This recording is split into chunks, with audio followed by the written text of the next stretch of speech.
Bueno, pero entonces nos falta encontrar pues el grado de amortiguamiento, ¿ok? Entonces, para el grado de amortiguamiento, ya habíamos hecho previamente la aseveración de que se suponía, o la suposición, de que se está trabajando con flujo laminar, es decir, que no hay turbulencias, como en el caso ideal, ¿ok? Entonces, el grado de amortiguamiento lo vamos a obtener a través de considerar características hidráulicas del sistema. De forma que se asume flujo laminar y vamos a utilizar la ecuación de Hagen-Poiseuille, ¿ok? Que es esta que tenemos aquí, que entonces involucra al radio interno del catéter. Con la ecuación de Hagen-Poiseuille vamos a determinar el flujo y va a involucrar también el cambio en presión que se esté generando. Eta va a ser la viscosidad dinámica del líquido de acoplamiento y se va a medir en poises. Y la longitud del catéter, ¿ok? Por ejemplo, la viscosidad para el agua tiene ciertos valores, es 0.01 poise, y la viscosidad de la sangre está entre 0.027 y 0.04 poise, ¿ok? Y podemos trabajar ahora entonces con la ecuación de Hagen-Poiseuille. Vamos a ver, anteriormente habíamos determinado que esta es la fuerza, ¿no? Presión por área. Y entonces vamos a decir que va a ser igual a tener ahora la fuerza de fricción viscosa, que va a ser este valor de D, que va a ser el amortiguamiento, que es esto que el mismo D que teníamos, por la derivada de X con respecto al tiempo. Entonces, nosotros podemos despejar delta P, y delta P sería igual a D sobre A por dx entre dt, ¿ok? Si nosotros consideramos que el flujo, hablando en términos de flujo, en términos general, pues es velocidad por área, ¿ok? Entonces, básicamente nosotros podríamos decir que el flujo va a ser igual a esta área y vamos a decir que es la derivada de x con respecto al tiempo, la velocidad. ¿Ok? Entonces, por eso igualamos este a por dx dt, que es estamos diciendo que esto es en realidad flujo, lo igualamos a la ecuación de Hagen-Poiseuille utilizando delta P como el derivado de esta ecuación, d sobre a por dx entre dt. Entonces estoy diciendo el flujo es velocidad por área, que es lo que estoy estableciendo aquí, y entonces esto también es flujo, lo igualo, pero utilizo delta P a partir de esta ecuación donde considero a la fuerza de fricción viscosa. Y ahora lo único que hago es despejar de esta ecuación, de toda esta igualdad, el valor de D, que sería mi amortiguamiento, ¿ok? Entonces, despejo D, y entonces veo que pues queda definido por el radio, que era el radio interno del catéter, la longitud del catéter, el área y la viscosidad, ¿ok? Y entonces yo puedo decir, utilizando esta ecuación donde estoy igualando a D, y utilizando ahora mi sistema mecánico, recuerdan que habíamos encontrado F0 y el grado de amortiguamiento, entonces ahora voy a utilizar esta relación. Y entonces el grado de amortiguamiento me queda definido de esta forma. Estos dos son equivalentes. Y entonces lo que quiero ver es cómo se relaciona el grado de amortiguamiento con los diferentes o las diferentes variables que yo tengo en mi sistema del catéter y el transductor. Entonces va a estar relacionado con la viscosidad, longitud del catéter. Aquí tengo el módulo de elasticidad y ρ era la densidad y el diámetro del catéter. Entonces puedo pasar de esta relación a esta relación utilizando la definición del grado de amortiguamiento del sistema mecánico y obviamente si quiero involucrar al módulo de elasticidad quedó definido previamente. Y el diámetro del catéter lo puedo relacionar, por ejemplo, con el radio y el área. ¿Ok? O puedo involucrar al desplazamiento volumétrico. ¿Sí? Entonces, ¿cómo debe de ser mi grado de amortiguamiento en mi sistema mecánico? ¿Ok? Lo que habíamos comentado es que yo voy a querer frecuencias de resonancia altas, ¿ok? Y entonces si nos regresamos a ver, para que la frecuencia de resonancia sea alta, yo tengo que, por ejemplo, tener el desplazamiento volumétrico pequeño, también la longitud del catéter y también la densidad, ¿ok? Si tengo esos valores pequeños, ¿cómo se comportaría mi grado de amortiguamiento? Si PC, LC y ρ son pequeños, ¿cómo sería mi grado de amortiguamiento? También pequeños, ¿sí? Entonces, tengo que hacer un ajuste para tener valores óptimos de amortiguamiento. Y para que eso sucediera, por ejemplo, tendría que usar acoplamientos con viscosidad alta. Este valor de eta tendría que ser muy alto. Entonces, para que el líquido que yo utilice tenga una viscosidad alta, tendría que ser, por ejemplo, aceite. O otra opción sería que el catéter tuviera un diámetro muy pequeño, ¿ok? Entonces, aceite no puedo utilizar, ¿ok? Porque necesito un flujo que esté en contacto con los vasos sanguíneos, entonces no puedo poner aceite. Entonces no puedo modificar en realidad ese valor de viscosidad, que ya habíamos dicho que pues voy a tener en realidad agua, una solución líquida, ¿ok? Ahora, de forma que voy a tener un compromiso entre presión, para la medición de la presión voy a tener un compromiso entre frecuencia de resonancia y entre grado de amortiguamiento.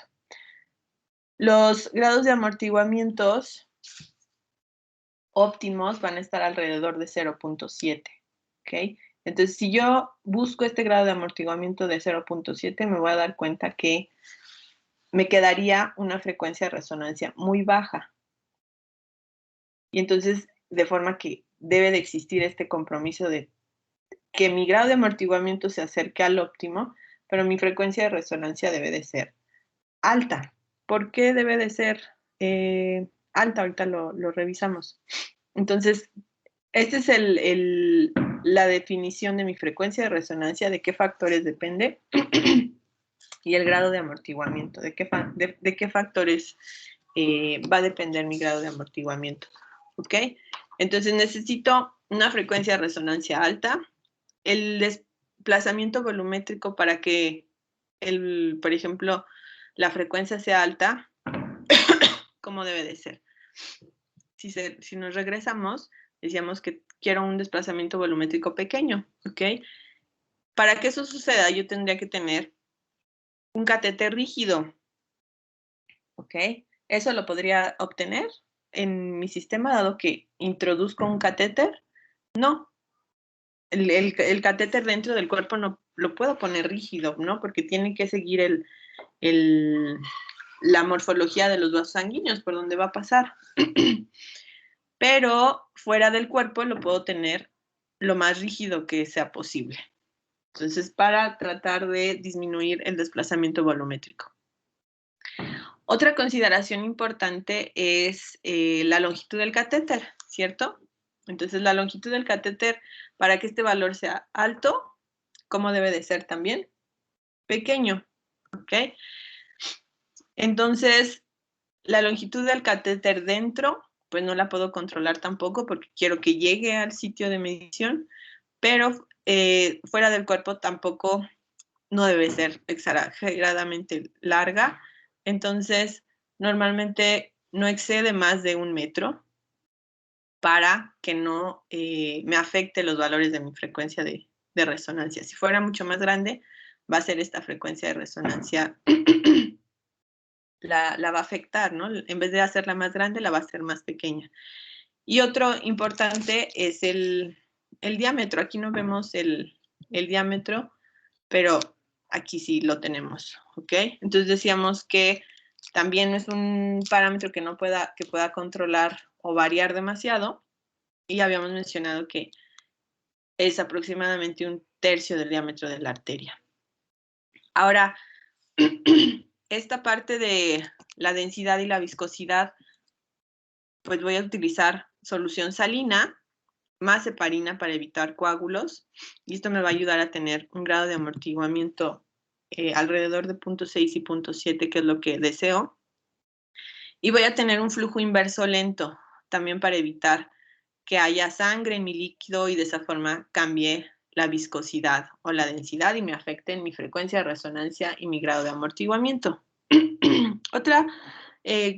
Otro punto importante relacionado con evitar sangre y burbujas es que el catéter se debe de purgar, es decir, se le echa líquido antes, de forma que elimino las burbujas, dejo correr el líquido, y entonces una vez que ya dejé correr el líquido, ya está lleno de líquido y entonces ya puede ser introducido.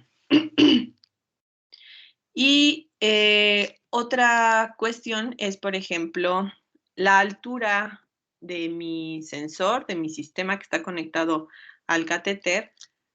El catéter y el transductor o el sensor tienen que estar a una misma altura, porque si no están a una misma altura, se va a originar un offset en la señal que yo visualicé, que va a ser debida a la presión hidrostática que se va a generar debido a que no están a la misma altura el catéter y el transductor. Todas esas consideraciones las tengo que cuidar para tratar de que mis valores de frecuencia de resonancia y grado de amortiguamiento sean los adecuados. Por ejemplo, si ustedes tuvieran un sistema hidráulico de acoplamiento para registrar presión arterial, tienen una longitud del catéter de 110 centímetros, un diámetro del catéter de 0.066 y un desplazamiento volumétrico de 0.04 milímetros cúbicos por 100 milímetros de mercurio, y un módulo de elasticidad de 33.3 por 10 a la 8 dinas por centímetro a la quinta. ¿Ok? Entonces, ¿cuál sería la frecuencia de resonancia y el grado de amortiguamiento? Calcúlenlos.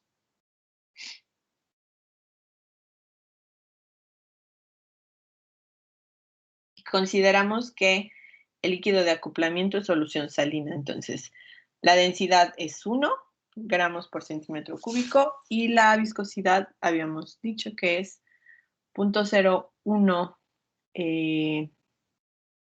poises, que sería dinas por segundo por centímetro, sobre centímetro al cuadrado. ¿Ok? Entonces, densidad igual a 1 y viscosidad igual a 0.01 de solución salina. Entonces, con esos datos, ¿qué valores de frecuencia de resonancia y grado de amortiguamiento tienen?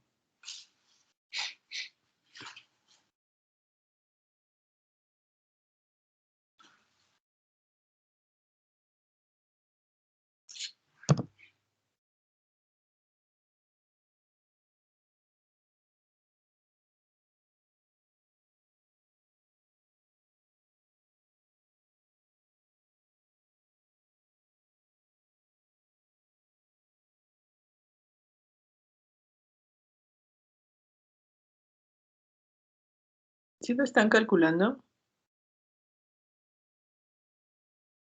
Sí, maestra, estoy escribiendo.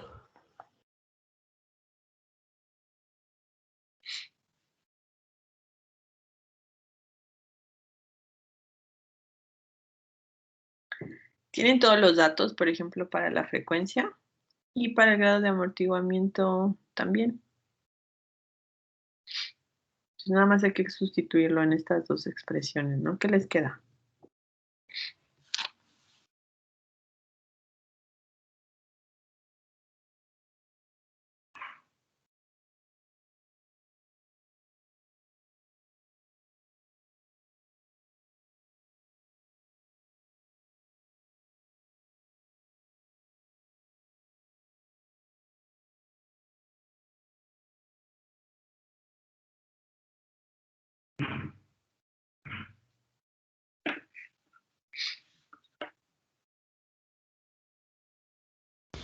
En la frecuencia me queda 44.37. Ok. ¿Y en el grado de amortiguamiento?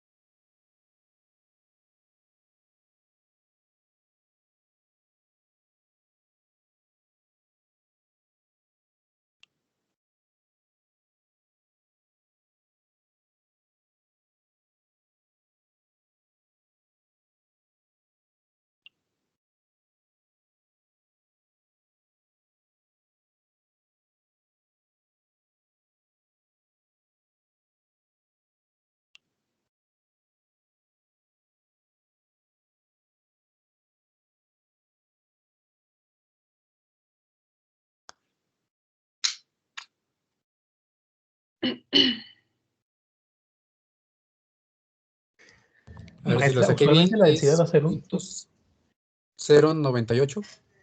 Punto 0.98 les queda el grado de amortiguamiento. Y la frecuencia de resonancia 44.3 Hz.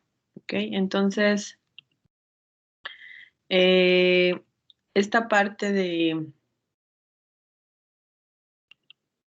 tener el grado de amortiguamiento en punto 6 o punto 7, estamos muy lejos, ¿sí? La frecuencia de resonancia es aceptable, pero el grado de amortiguamiento no. ¿Ok? Entonces deberíamos de aumentarlo. ¿Por qué? Porque si no va a generar distorsión en mi registro. Entonces con estos valores yo estaría viendo que tengo un sistema subamortiguado, ¿ok? Que es cómo veríamos nuestra señal. Si tengo los valores óptimos de frecuencia de resonancia y grado de amortiguamiento, ¿qué pasa cuando tengo mi sistema que se está comportando de forma subamortiguada o sobreamortiguada?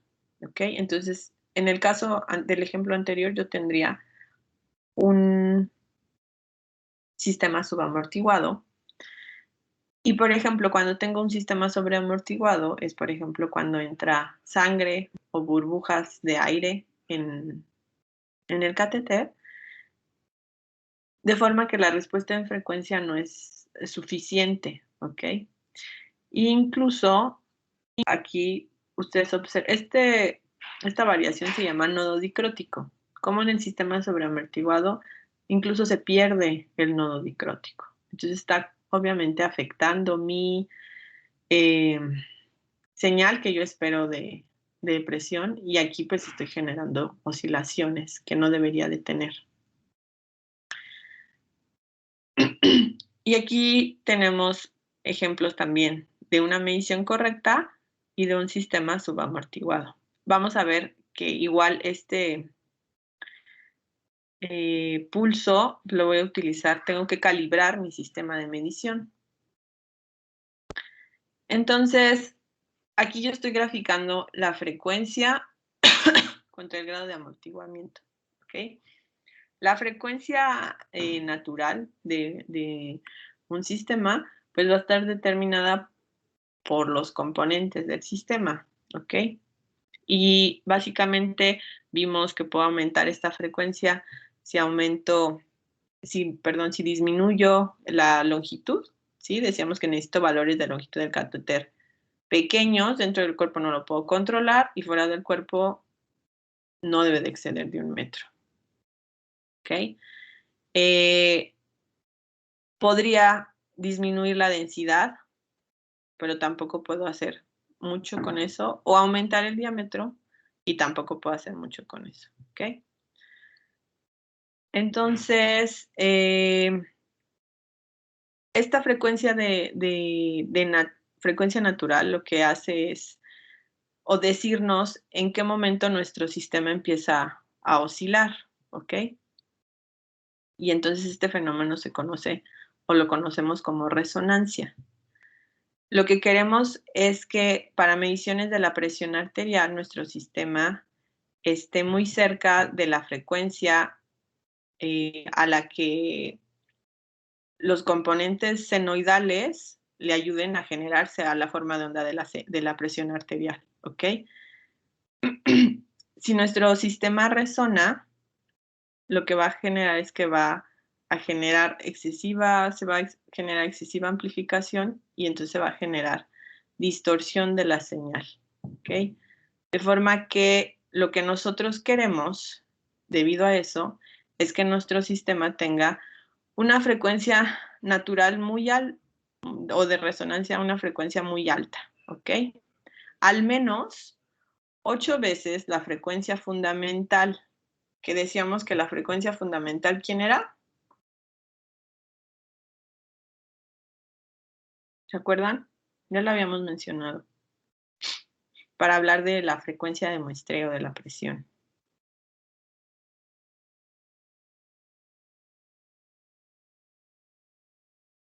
¿No? La frecuencia cardíaca, ¿ok? Entonces, al menos 8 veces debo de tener este parámetro. Entonces, para que un sistema, digamos, me represente bien la señal de presión, si yo tengo, por ejemplo, una frecuencia cardíaca de 180 latidos por minuto, ¿cuál sería mi frecuencia fundamental?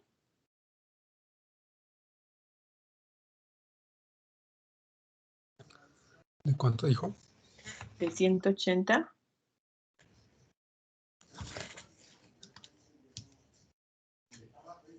La frecuencia cardíaca dijimos, ¿no? Es mi frecuencia fundamental, entonces tendría que tener ese 180 por 8, ¿ok?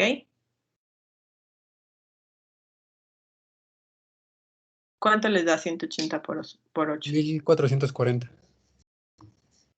Esa sería una frecuencia muy alta, ¿sí? Pero en realidad lo tengo que dividir sobre 60 segundos para tener, porque lo que yo tengo son 180 latidos por minuto, ¿no? Lo divido entre 60 y entonces, ¿eso cuánto me da? 24. Ok. Entonces, yo al menos, eso es, digamos, lo que tendría que tener para que mi señal no se distorsione, ¿ok? Pero yo quiero frecuencias mucho más altas. Aquí yo tengo cómo se comportaría o cómo es el comportamiento de la frecuencia natural con respecto al grado de amortiguamiento o la frecuencia de resonancia. Y, por ejemplo, si tengo burbujas de aire, ¿ok? Entonces, si tengo, y este sería el rango en el que yo quiero operar. Y aquí está marcado en un color cuadriculado en gris.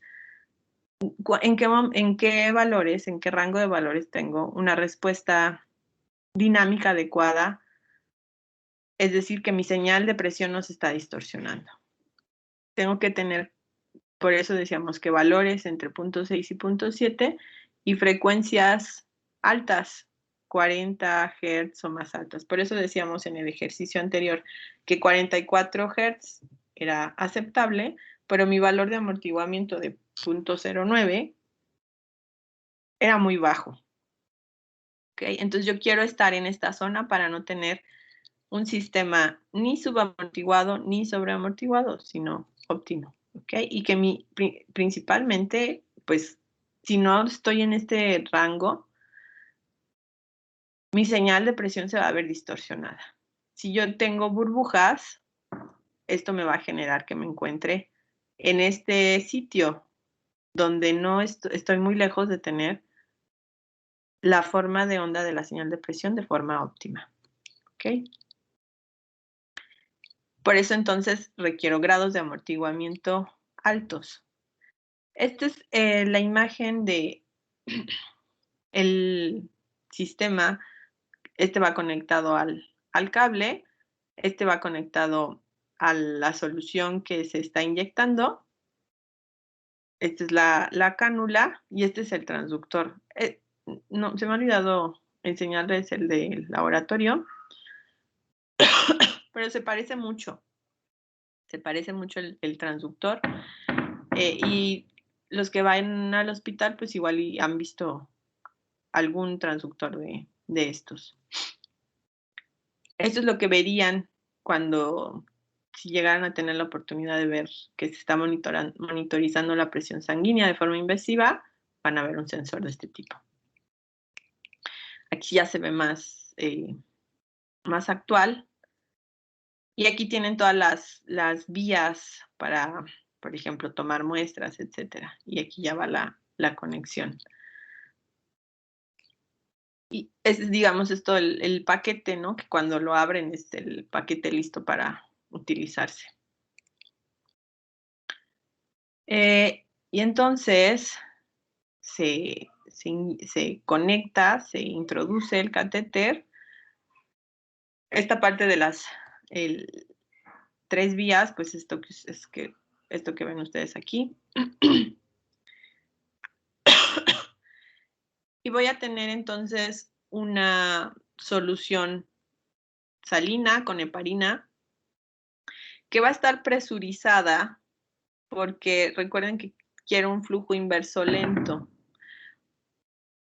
De tal forma que tampoco me modifique el funcionamiento de mi sistema, ¿ok? Entonces es muy lento, solo para ayudar a evitar que no haya sangre en el catéter. Y es algo continuo. Por ejemplo, estas dimensiones del catéter, puedo tener un catéter de 20 G para adultos y 22 G para niños. Voy a utilizar este sistema que les mencionaba que así se le llama, bueno, aquí no dice, pero flushing system, sistema de lavado y de flujo, donde se va a estar, o es una solución salina de 500 mililitros y va a estar presurizada a 300 milímetros de mercurio y las 500 unidades internacionales de heparina. Voy a tener un flujo lento continuo de 4 a 5 mililitros por hora y puede cambiarse a un flujo rápido abriendo la válvula manualmente. Tengo la llave de 3 vías para toma de muestras de sangre y para niños, pues el flujo se coloca a través de una jeringa. Bueno, esa es, digamos, solamente la parte del sensado. Es decir, tengo mi catéter, mi transductor, solamente estoy sensando. Como todas las señales, voy a necesitar un acondicionamiento para poder visualizarla. Entonces necesito algo que se conoce como amplificador de portadora. ¿Ok? Antes de pasar al amplificador de portadora, en el caso, por ejemplo, de los transductores que están en la punta del catéter, ahí voy a tener frecuencias de resonancia más altas, porque solo me la va a dar básicamente las propiedades de la membrana y pueden llegar a ser hasta 50 kilohertz. Se tienen que tomar en cuenta otras consideraciones porque, por ejemplo, si se destruye la membrana, que va a ser introducida, pues eso puede generar accidentes eléctricos si no existe un aislamiento adecuado. Y entonces recuerden que para que el corazón fibrile, a nivel interno se requieren corrientes muy bajas, ¿no? Con una corriente mayor a 14 microamperes, el corazón puede fibrilar de forma interna, ¿ok? Entonces es una corriente muy baja. Y entonces tengo que cuidar estas cuestiones de seguridad eléctrica de forma muy controlada. Otro punto es que el transductor se va a deteriorar con el uso porque soporta un gran esfuerzo mecánico cuando se introduce al sistema cardiovascular y eso hace que se desgaste. ¿Ok? En el caso de que yo esté hablando de que los transductores están en la punta del catéter, todo esto análisis que hicimos previo es considerando que el catéter está de forma extravascular, fuera del cuerpo. ¿Ok? Bueno, entonces pasemos a hablar ahora de nuestro amplificador de portadora. Y después de las calibraciones. Este sería nuestro amplificador de portadora. ¿Ok? Entonces, ustedes aquí tienen un puente de Wheatstone, ¿cierto? Entonces, al transductor se le va a aplicar, esto es lo que estaría modelando su transductor. En realidad, ustedes aquí tienen R más, es, por ejemplo, una celda extensión métrica, R más una variación en resistencia, esta también es R más la variación en resistencia, y entonces R2 y R4 es R menos el delta R, ¿no? La variación en resistencia. Y se va a aplicar una corriente alterna en dos de sus terminales. Es esta parte de que se tiene un oscilador senoidal a una frecuencia alta. Un valor de frecuencia utilizado es 5 kHz. Se amplifica, se tiene el amplificador del voltaje de la alimentación y de forma que el voltaje que se va a medir entonces en la diagonal entre A y B, lo que se va a estar midiendo aquí va a ser una señal modulada en amplitud, dado que estoy alimentando aquí con una corriente alterna, ¿ok? Entonces, voy a estar haciendo una excitación con el oscilador senoidal a 5 kHz y la señal que obtengo en la diagonal entre los puntos de A y B es una señal modulada en amplitud. Pasa por un circuito de calibración y compensación, que ahorita hablamos de este. Y entonces recuerden, esta señal está modulada de forma que pasa a un amplificador de instrumentación. Aquí yo tengo un conformador de pulsos y la salida del amplificador de instrumentación va a ser o va a pasar a un demodulador de amplitud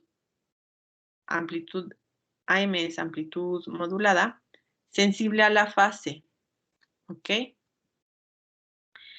La envolvente que yo obtengo de esta señal demodulada es la que voy a emplear para visualizar la señal y calcular las presiones, ¿no? Calcular, en este caso, máximos y mínimos, presión diastólica, máxima presión sistólica, mínima presión diastólica, y puedo también tener la presión media, o puedo estar visualizando la señal. Quiero que quede muy claro que aquí yo tengo la señal continua, ¿sí? Tengo esta señal, ¿sí? Tengo una frecuencia de muestreo, que entonces eso va a limitar cuántos datos tengo, pero tengo la presión en todo momento, y entonces yo puedo calcular el máximo, que sería mi presión sistólica, y el mínimo, que sería mi presión diastólica, ¿ok? Entonces, este es un sistema de monitoreo de presión sanguínea invasivo pero continuo, ¿ok? Entonces, tengo que demodular la señal porque le estoy inyectando a mi sistema lo estoy excitando con corriente alterna. Y además, si se dan cuenta, dice que es sensible a la fase. ¿Por qué? Porque en el caso de que, por ejemplo, la presión fuera negativa, el voltaje va a estar desfasado, 180 grados. Entonces yo tengo que considerar esos desfases. Si yo no los considero, igual que en los sensores LVDT, no voy a obtener la salida correcta, ¿ok? Ahora, ¿cuánto necesito amplificar? Se amplifica en un rango de entre 500 y 1000 veces, ¿ok? Normalmente eso puede ser variables porque yo puedo tener controles de ganancia, ¿ok? Entonces, este es mi amplificador de portadora, es decir, no basta con un amplificador de instrumentación, como por ejemplo para las señales bioeléctricas. De hecho, aquí no estoy filtrando ni nada, solo estoy básicamente amplificando, ¿sí? Yo necesito este conformador de pulsos para el demodulador. Entonces tengo mi amplificación, pero dadas las características de la salida de mi sensor, es una señal que está modulada en amplitud, la tengo que demodular y a partir de la salida del demodulador, entonces sí, ya obtengo la envolvente de esa señal, ya es mi señal de presión y con esa señal ya puedo calcular lo que mencionábamos de presión sistólica y presión diastólica. Este es lo que tienen, por ejemplo, una señal moduladora, esta es su portadora sin modular y esta es la portadora modulada en amplitud, ¿sí? Entonces esta señal básicamente estaría combinando mi señal moduladora y la señal portadora, entonces tengo una portadora modulada en amplitud, ¿ok? Este es un demodulador de amplitud modulada con un detector de pico, que es como el ejemplo de los más sencillos de modulación. Entonces, vean qué es lo que tienen. De hecho, estaría interesante que se pongan a simular un demodulador. ¿Alguna vez lo han hecho? No creo, ¿verdad?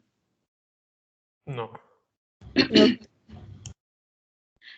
Y entonces, es un detector de picos, un filtro pasaltos y un amplificador, ¿ok?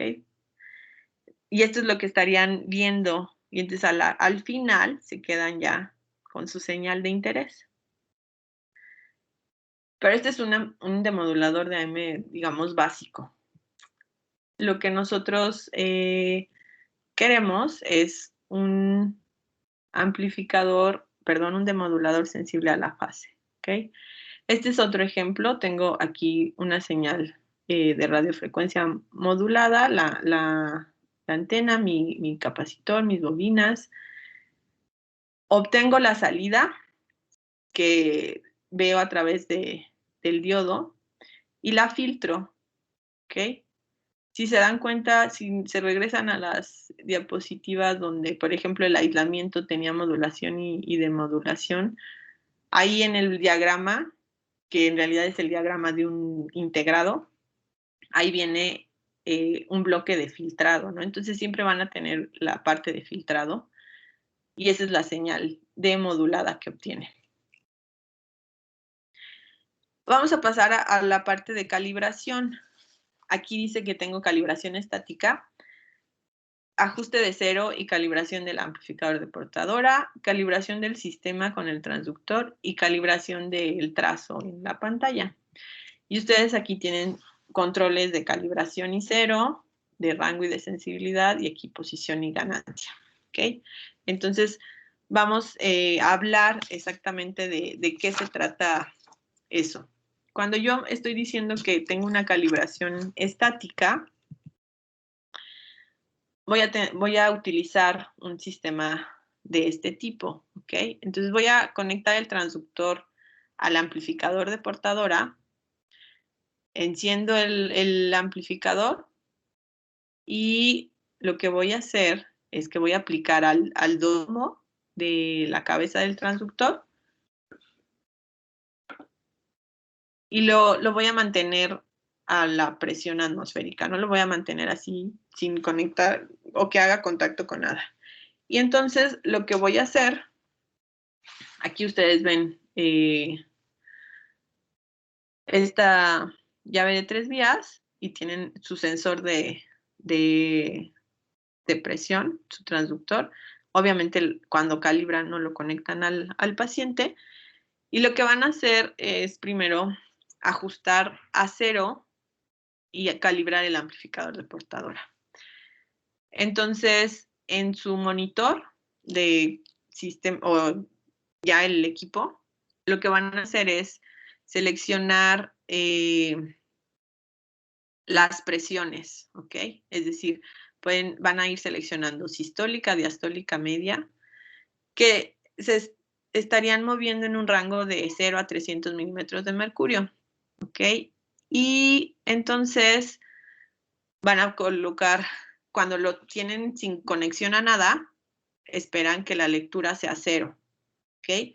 Si la lectura no fuera exactamente 0, entonces lo que yo tendría que hacer es ajustar mi control para ajustar ese nivel de 0 hasta que lo alcance, ¿ok? Después lo que hago es seleccionar la opción de sístole y también debería de tener una opción de calibrar. Ajá. Y entonces le digo que lo calibre y lo que va a hacer es que mi sistema de forma interna conecta una presión de calibración a la entrada del amplificador y entonces yo voy a obtener esa medición a la salida, ¿ok? Cuando ya tengo el valor, en este caso, de la selección de presión sistólica, lo que yo tengo aquí para calibrar es que voy a estar aplicando una presión, ¿ok? Entonces, si en el caso de que la presión que se aplica es la presión una presión interna, ¿ok? Normalmente es de 200 milímetros de mercurio, y yo tendría que ver desplegado ese valor de 200 milímetros de mercurio. En el caso que yo no viera ese valor, yo podría ajustar un control de sensibilidad, ¿ok? Y ver si puedo obtener ese valor de 200 milímetros de mercurio. Cuando ya le dejo de seleccionar la opción de calibrar, entonces mi sistema debería de regresar a 0 y yo debería de volver a ver mis 0 milímetros de mercurio. En el caso que yo no viera esos 0 milímetros de mercurio, tendría que volver a hacer esto que se considera como el ajuste a 0. Si no lo logro obtener, vuelvo a modificar a mover el control del ajuste a 0. Si no logro obtener ni mis valores de presión alta de 200 milímetros de mercurio y de 0, incluso controlando el control de ajuste a 0 y el de sensibilidad, entonces necesitaría una calibración interna. Probablemente lo que pudiera estar fallando es que mi sistema de modulación podría estar operando de forma incorrecta, ¿ok? De forma que entonces tendría ahora que calibrar el amplificador de portadora, es decir, ahora sí lo tengo que modificar. Tenemos, tal vez usamos mal, inapropiadamente la palabra calibrar, porque en realidad calibrar lo utilizamos la palabra para decir que estoy comparando, ¿sí? Pero cuando ya modifico algo, o sea, cuando algo interno que lo ajusto para que me dé los valores adecuados, eso sería realmente la calibración completa, ¿sí? Pero normalmente decimos que estamos calibrando solo haciendo la comparación, ¿ok? Pero entonces hago esta comparación de 200 de milímetros de mercurio y 0, y si no me da mi sistema esos valores, y ya los repetí, necesitaré ajustar mi sistema de forma interna. Es decir, algo está o no está funcionando de forma correcta, pero ya en el amplificador de portadora, que podría ser el de modulador. Ahora, esa es la calibración, parte de la calibración estática del transductor. Antes de pasar a las otras calibraciones dinámicas, ahora voy a calibrar el sistema con el transductor, ¿ok? Entonces, en ese caso, voy a conectar una válvula de 3 vías, que sería esta válvula, y ahí voy a tener un manómetro, ¿sí? Al que voy a poder controlar, que en realidad esto lo hacen también para calibrar monitores de signos vitales que miden presión, aunque no sea continua. Entonces, igual en los monitores de signos vitales, tienen su T, bueno, si es su conexión de 3 vías. A una va su cable que va conectado al monitor, otro va a su brazalete y otro va a su manómetro, ¿ok? Y entonces lo que se hace, que también se haría para este sistema que es de medición invasiva, elevan la presión que se está aplicando hasta un valor alto, igual alrededor de 200 milímetros de mercurio, y yo espero ver ese valor en mi monitor. Obviamente hay un rango, o sea, si le pongo 200 y no mide 200, no es que ya no sirva el equipo. Tengo alrededor de un rango de 9, ¿no? De 191 a 209 milímetros de mercurio es correcto, o eso lo puedo ver en las especificaciones del equipo, pero tengo un rango de operación de qué valores puedo ver. Obviamente mi manómetro está calibrado, es decir, funciona correctamente, no puedo comparar un equipo con algo que no confío en las mediciones que me está entregando. Y después lo que se hace es ir disminuyendo esos 200 milímetros de mercurio en pasos de 10. O regreso al 0 y voy aumentando 10, 20, bla, bla, hasta llegar a 200 y luego de regreso. Y tengo que ir cerciorándome que en cada valor me esté correspondiendo la salida. Si yo le pongo 10 milímetros de mercurio, tendré que tener a la salida de mi sistema 10 milímetros de mercurio. Y es lo mismo que hacen para un monitor de signos vitales normal, que solo mide presión sistólica y presión diastólica. No sé si alguien lo ha hecho de los que van al hospital. ¿No? ¿No han calibrado un monitor de signos vitales? ¿Quién está en el hospital? Levante la mano haciendo servicio. O bueno, que tienen interacción con el hospital o en empresa. ¿Nada más 2? Ah, pensé que más personas. 3. Ok. ¿No les ha tocado calibrar un monitor de signos vitales? ¿No los calibran? No. No me dio por ejemplo, la presión. Si no me daba bien la medición, lo que hacía era cambiar el módulo del. Pero, ¿De presión? sí, a mí me decían que hiciera eso, yo pues les hice caso. Son muy pudientes. O bueno, es negocio tal vez, ¿no? No, o sea, el primer paso cuando no me da la medición, para hacer los preventivos, tengo que calibrar, acuérdense. Entonces, en un monitor nosotros tenemos en la universidad un monitor de signos vitales. Por lo menos los que tienen acceso a los monitores de signos vitales, sean curiosos la próxima vez que, aunque solo lo vayan a revisar, que no lo van a abrir ni lo van a calibrar, todos los equipos tienen la opción, eso creo que no se los enseñé, se los voy a enseñar este semestre, de accesar al modo servicio, ¿sí? Entonces, normalmente tiene una clave el equipo que tenemos en la universidad tiene clave, pero no viene, obviamente, y no la hemos podido descifrar. Y cuando ya entras a modo servicio, ya te aparecen todas las opciones de calibración.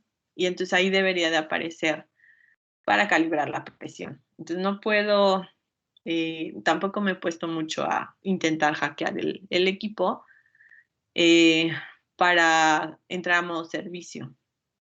Pero los que tienen acceso al hospital, la próxima vez que vean un monitor de signos vitales, si tienen tiempo, intenten ver cómo accesan al modo servicio. Y si tienen la clave, entren a modo servicio para que vean todas las opciones que tienen. ¿Eso sí lo han hecho? Sí, eso sí.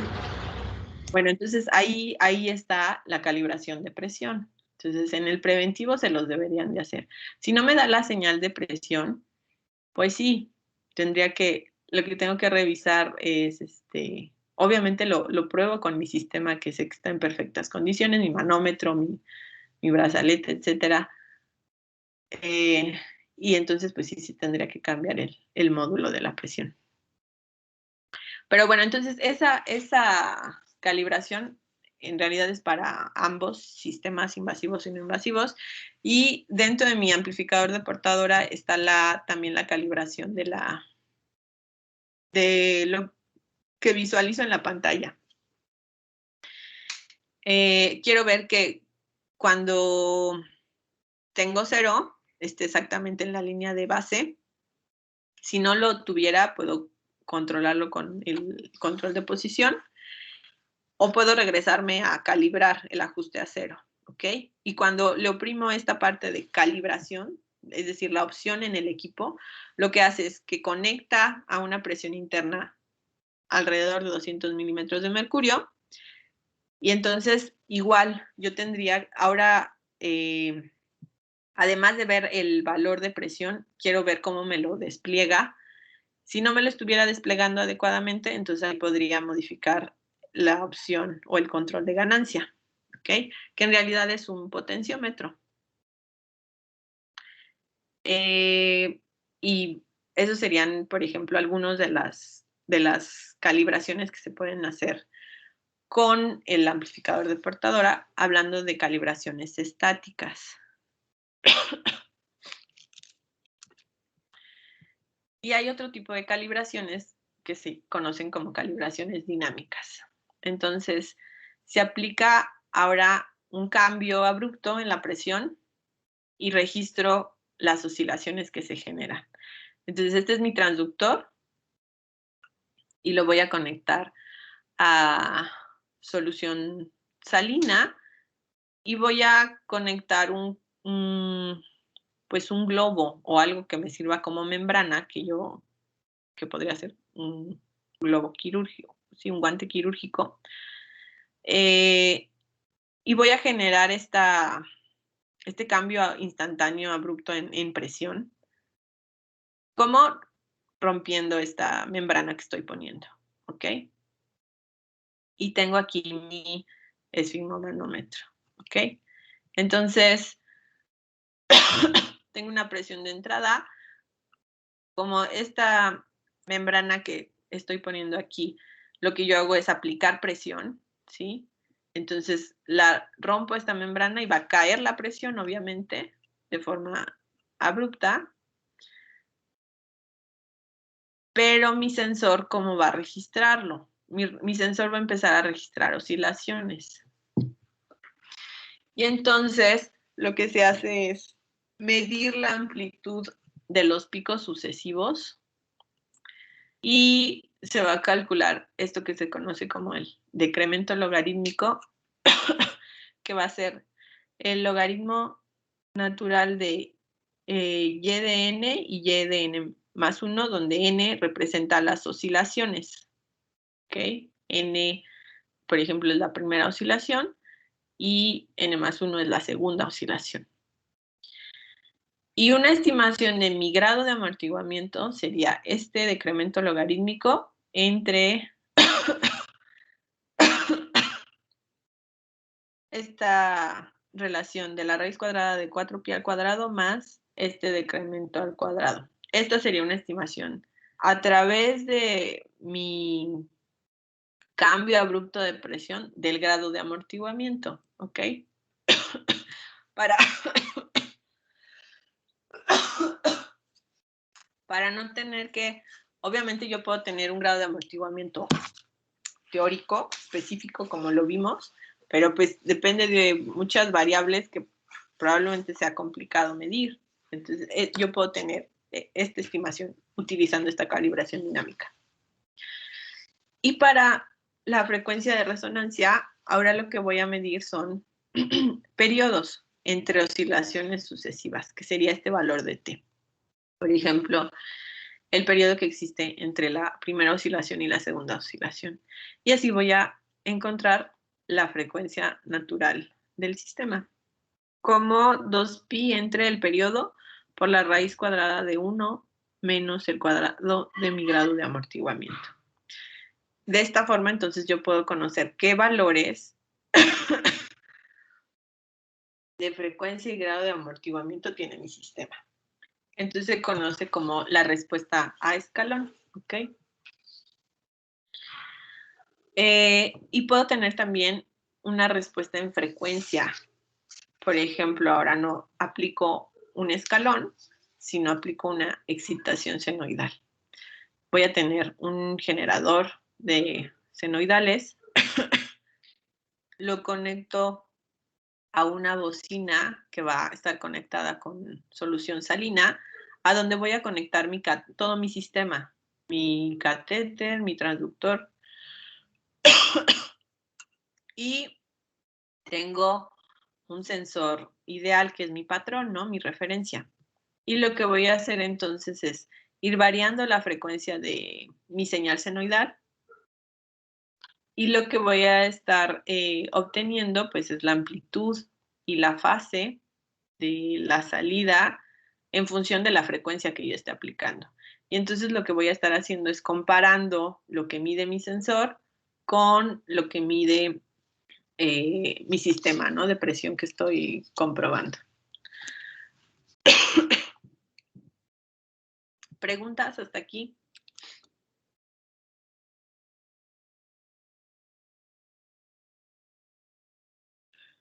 ¿No? Ok, denme 5 minutos, ¿sí? Regresamos a seguir con presión. Ok, maestra.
Bueno, vamos a empezar a hablar ahora de la medición indirecta de la presión sanguínea. Yo creo que todos, bueno, si no saben, han visto cómo se mide.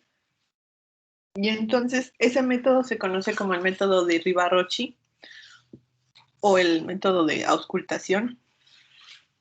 Y vamos a hablar de él solo como medio descriptivo para entender lo que se hace y poder así entender mejor cómo se hacen, cómo lo hacen los métodos automáticos. Pero no quiero que me digan, cuando les pregunte cómo se mide la presión sanguínea, que me digan con un esfigmomanómetro. Jamás. A menos que sea el automático y entonces me tienen que decir cómo funciona.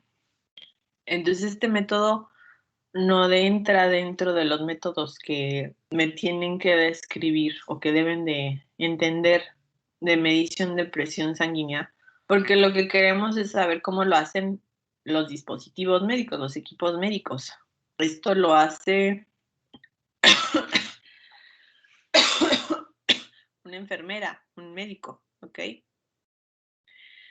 Entonces se coloca el brazalete, va conectado a un manómetro o a una columna de mercurio y entonces se infla el brazalete y después se empieza a desinflar. Y se coloca el estetoscopio, ¿no? Para escuchar, pues, la fluctuación que generan los latidos. Y se empieza a desinflar y al momento que yo empiezo a desinflar el brazalete empiezo a escuchar el latido. En el primer momento que yo empiezo a escuchar, eso lo considero la presión sistólica, es decir, me tengo que fijar en mi manómetro o leer la columna de mercurio.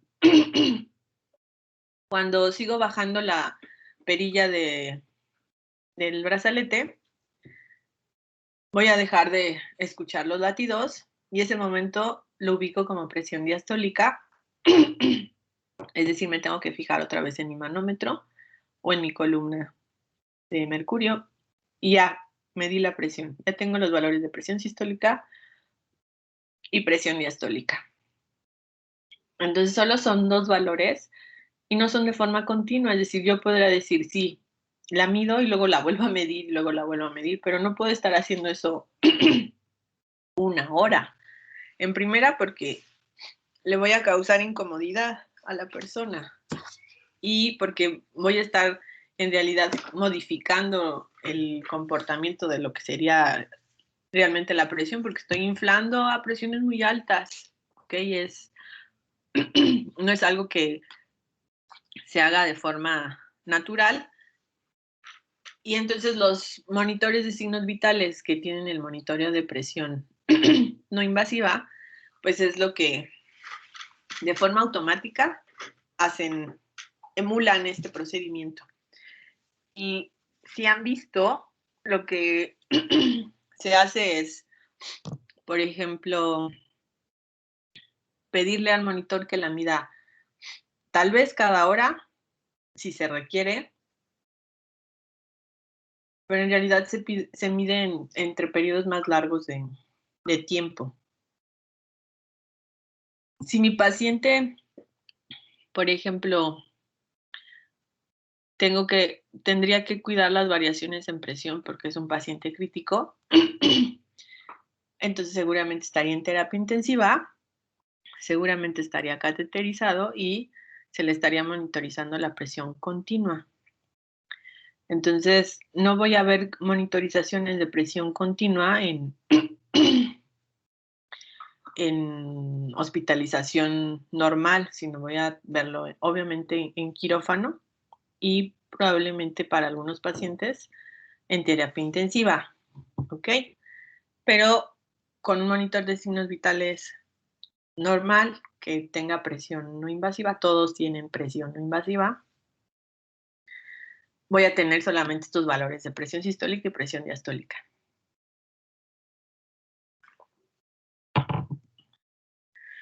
Entonces, esta sería la técnica auscultatoria. hay otras técnicas, por ejemplo, por ultrasonido o el método oscilométrico. Y voy a requerir también sensores. Por ejemplo, se pueden usar sensores piezoeléctricos o fotoeléctricos o electroacústicos para hacer este proceso. Ya explicamos esta parte de la técnica auscultatoria. Yo puedo obtener la presión media con esta relación donde presión diastólica es PD y presión sistólica es PS. Y entonces puedo tener este sismomanómetro de mercurio y mi estetoscopio o el manómetro y el estetoscopio. ¿Sí saben medir la presión? Levanten la mano quien sí sabe medir la presión. ¿No saben medir la presión? ¿Solo 3, chicos? ¿En serio?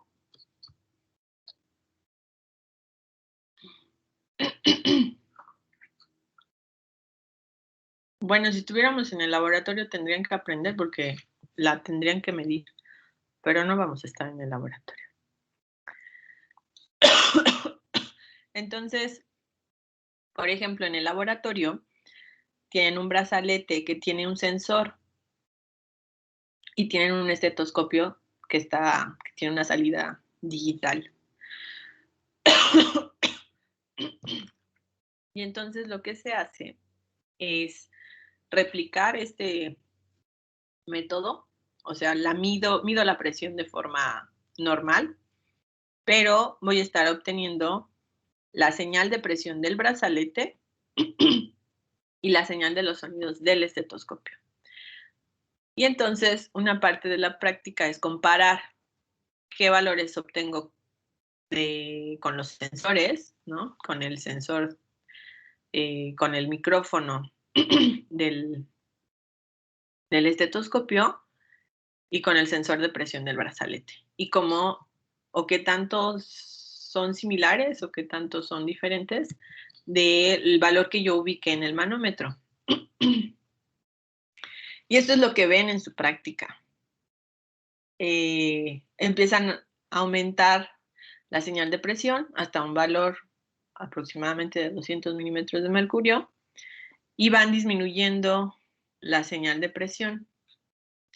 Y va a pasar lo mismo, empiezan a disminuir y empiezan a oír los latidos y entonces se van a empezar a ver en su señal del estetoscopio y después siguen bajando la presión y van a dejar de escucharse. ¿Ok? Y entonces a partir de estas señales, estos serían sus canales de Biopac, luego lo van a ver al equipo que le toque hacer la práctica y se los va a mostrar. Yo tengo que ubicar, este es mi primer sonido y entonces lo ubico aquí, qué nivel, es decir, trazo ubico el tiempo y entonces me paro ahora en el canal de presión, a qué presión corresponde. Y luego, eso sería presión sistólica y luego presión diastólica, a qué presión corresponde. ¿Ok? Y entonces, básicamente, para obtener estas señales, necesito el sensor, que es pues un micrófono, y un sensor de presión que está conectado al manómetro. Si ya tienes una pregunta o dejaste la mano levantada. No, no tengo ninguna pregunta, perdón. Es que no sé, a mí no me parece que tenga la mano levantada. Igual y se atrasó un poco. Sí, ya se quitó. El momento está muy atrasado. Ok. Entonces tenemos esos valores y los ubico en la gráfica de presión y así obtengo presión sistólica y presión diastólica. Ahora, ¿cómo es la técnica por ultrasonido? Es una técnica que se basa en el efecto Doppler. Tengo mi transductor piezoeléctrico y voy a tener un cristal transmisor que va a emitir un haz ultrasónico hacia la pared y la sangre y un cristal receptor, ¿ok? Y la diferencia en frecuencia que se va a dar está entre 40 y 500 Hz entre la señal transmitida y la señal recibida. Y esta diferencia va a ser proporcional a la velocidad del movimiento de la pared y a la velocidad sanguínea. Entonces, ¿qué es lo que se va a hacer? Se tiene este cristal emisor de ondas ultrasónicas, su piezoeléctrico a 8 MHz, regresa a 8 MHz más un cambio en frecuencia, y lo que se va a tener es también un brazalete, ¿ok? Entonces, los vasos sanguíneos se van a abrir y se van a cerrar cada latido, ¿ok? Es lo que sucede por estas variaciones que se dan. Entonces, la presión del brazalete tiene que estar entre la presión diastólica y la presión sistólica, en un punto intermedio, ¿ok? Entonces, por eso lo pintamos aquí como la línea punteada. Cuando el brazalete aumenta su valor de presión, lo que va a suceder es que el sonido de apertura de vasos sanguíneos va a coincidir con el cierre de vasos sanguíneos, ¿ok? Entonces aumenta la presión y estos dos sonidos coinciden y van a dar el valor de presión sistólica. Cuando se disminuye el valor de presión, lo que sucede es que el sonido de cerrado coincide con el siguiente sonido de apertura. Entonces estos dos se juntan cuando la presión disminuye y eso me estaría dando la señal de presión diastólica, ¿ok? Entonces esta es su señal de presión, de cómo varía. Este es cómo se va a variar la presión en el brazalete. Y esto es lo que tienen en su salida de audio, ¿ok? Que es lo que mandan el ultrasónico, regresa y esa salida se manda a una salida, a un amplificador de audio y a una salida de audio. Y esta salida de audio es la que les va a estar determinando los valores de presión sistólica y presión diastólica, conforme se varía la presión ejercida por el brazalete. Entonces, tengo un brazalete, tengo un emisor de ultrasonido y tengo que tener una salida de audio. ¿Sí es claro? Entonces, conforme la presión aumenta, dijimos el tiempo entre apertura y cierre disminuyen hasta que coinciden y ese es mi valor de presión sistólica. Cuando la presión disminuye, el tiempo entre apertura y cierre aumentan, es decir, este tiempo se acerca a este tiempo siguiente de apertura hasta que coinciden y entonces eso me da la presión diastólica, ¿ok? Entonces, para la presión diastólica, la señal de cierre de un pulso coincide con la apertura del siguiente.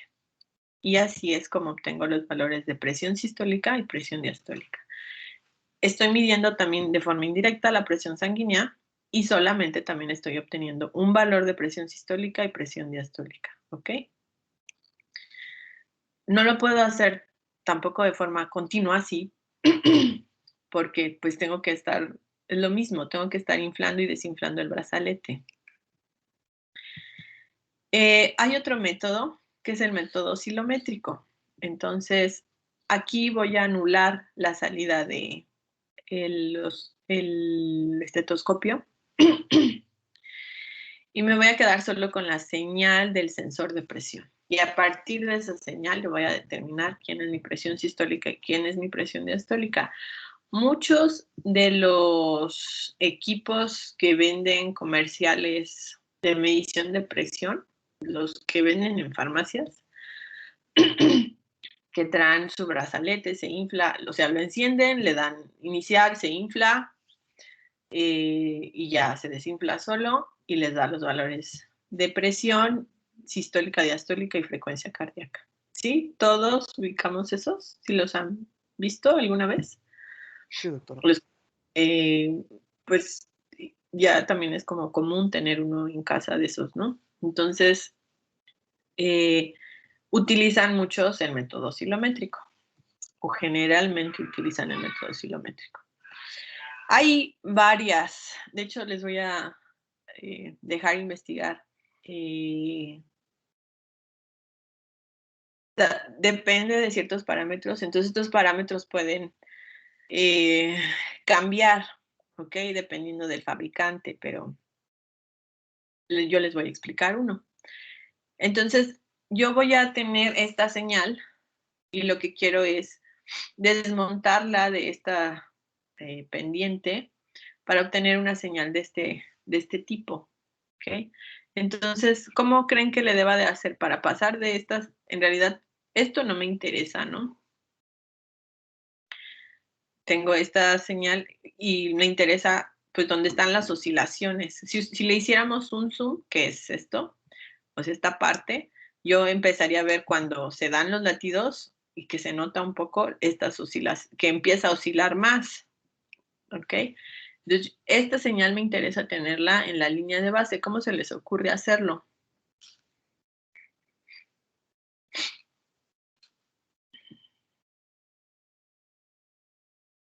¿Cómo le hago?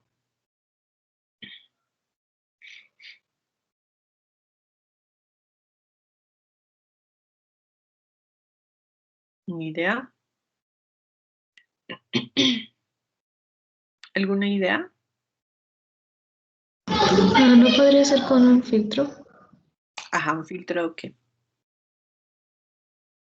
¿De qué tipo? O sea, ¿qué es? ¿Pasaltas, pasabajas, pasabanda? ¿Sí? ¿Pasabajas? O sea, ¿te quieres quedar con las frecuencias bajas? Con las que presentan menos oscilación. No, al contrario, ¿no? O sea, te quieres quedar, estas no las quieres. Solo te Ok, quedas sí. con este tipo de. Y entonces, esta que está montado en esta señal, esa sería una frecuencia muy baja, ¿no? Imagínense que tuviéramos una señal, sí ven mi mouse, ¿verdad? Que tuviéramos una señal, por ejemplo, senoidal de frecuencia muy baja que imitaría esta pendiente. Esa es una frecuencia muy baja. Y aquí yo tengo oscilaciones a una frecuencia más alta. Entonces, con un filtro pasa altas a una frecuencia muy baja, como de 1 Hz. Y ya, me quedo con esta señal.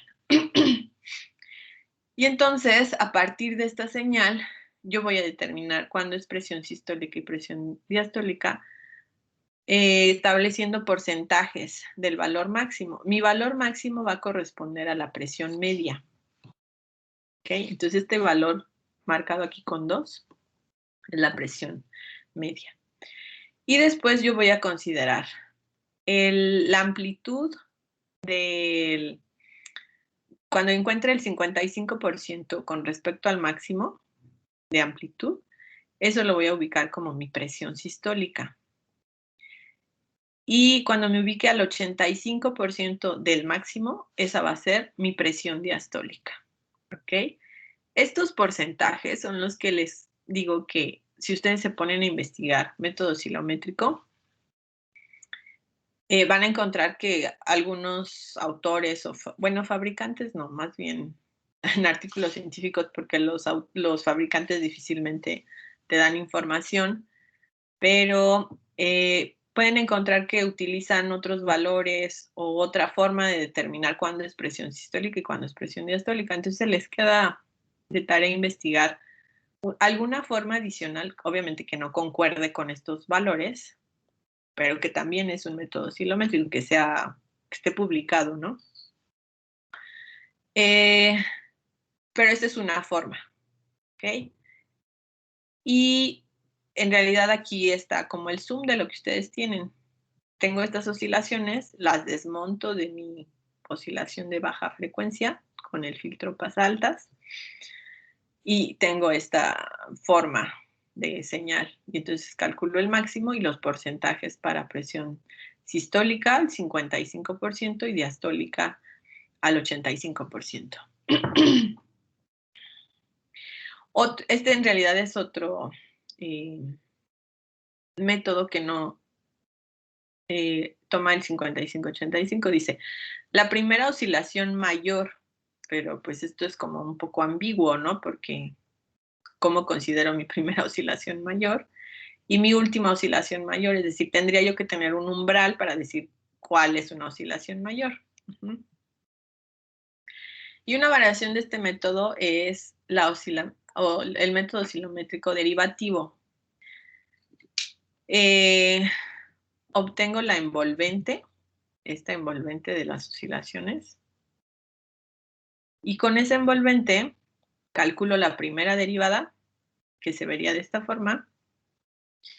El valor que obtengo en cero va a ser la presión media, que es el máximo de mi envolvente, y el valor negativo máximo de mi derivada va a ser la presión sistólica, y el valor máximo positivo va a ser la presión diastólica. Digamos que es un método pues que solo se basa en máximos y mínimos, por lo tanto podría ser más sencillo establecer y no depende, por ejemplo, de ciertos parámetros de porcentajes o de umbrales. ¿Dudas? ¿No? Bueno, entonces vamos a dejarlo hasta aquí. Les voy a hacer ahorita rápido su ronda de preguntas. Voy a ver quién falta. Y ya acabamos. Nos vemos hasta el martes. Mañana no hay clases. Pónganse a trabajar en su proyecto. Al rato les actualizo lo de qué va a ser lo próximo a entregar. Pero básicamente lo que quiero que trabajen es en su pulso de calibración. Que es un pulso cuadrado.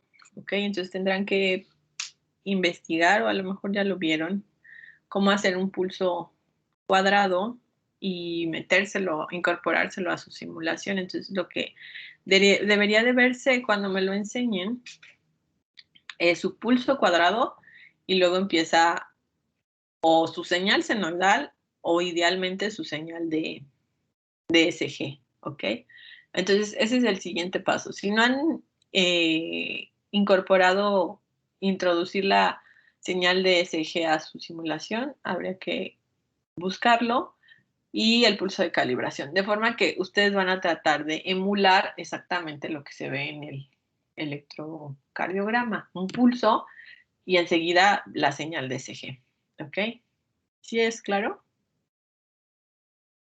En lo que el siguiente paso para su simulación. Se los pongo por escrito, investíguenle y bueno, si tienen dudas, pues me van preguntando. Entonces mañana nada más es el cuestionario rápido